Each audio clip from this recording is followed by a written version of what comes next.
नमस्कार. आज आपण भेटत आहोत आणखी एका नवीन ब्लॉगमध्ये. खरं तर सुरुवातीला तुम्हा सगळ्यांची माफी मागते.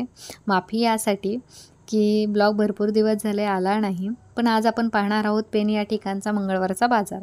तर हा बाजार खरं तर कुतूहलाचाच आहे, कारण इथे सगळ्या गोष्टी खूप स्वस्त दरामध्ये मिळतात. माझ्या हातामध्ये जी पर्स आहे ती ऑफिस वेअर पर्स अगदी ₹200 ला त्यांनी किंमत सांगितली आणि क्वालिटी पण फार सुंदर होती. तसंच घरात लागणाऱ्या छोट्या-मोठ्या वस्तू अगदी मोठ्या वस्तूंपर्यंत पण या ठिकाणी मिळतात.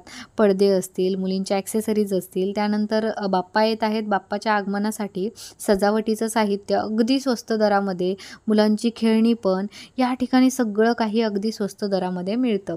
कपडे असतील, चप्पल असतील, शूज असतील, त्यानंतर वेगवेगळ्या गोष्टी, सजावटीचं साहित्य सगळं या बाजारामध्ये मिळतं.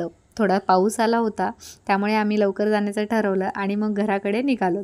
तर घराकडे जात असताना असं ठरलं की गणपतीचं दर्शन घेऊन जाऊया. चावडी नाक्यावरती एक सुंदर असं गणपतीचं जुनं मंदिर आहे. या ठिकाणी बांधकाम असं आहे की माळवदाचं लाकडी बांधकाम आहे आणि गणेशाची सुंदर मूर्ती या ठिकाणी आपल्याला पाहायला मिळते. तर मंदिरामध्ये दर्शन घेतलं, प्रदक्षिणा घातली आणि या मंदिरामध्ये विशिष्ट म्हणजे आपल्याला अष्टविनायकाचं पण दर्शन होतं. दर्शन घेऊन आम्ही मग थोडा वेळ बसलोत आणि मग त्या ठिकाणाहून आम्ही घराकडे निघालोत.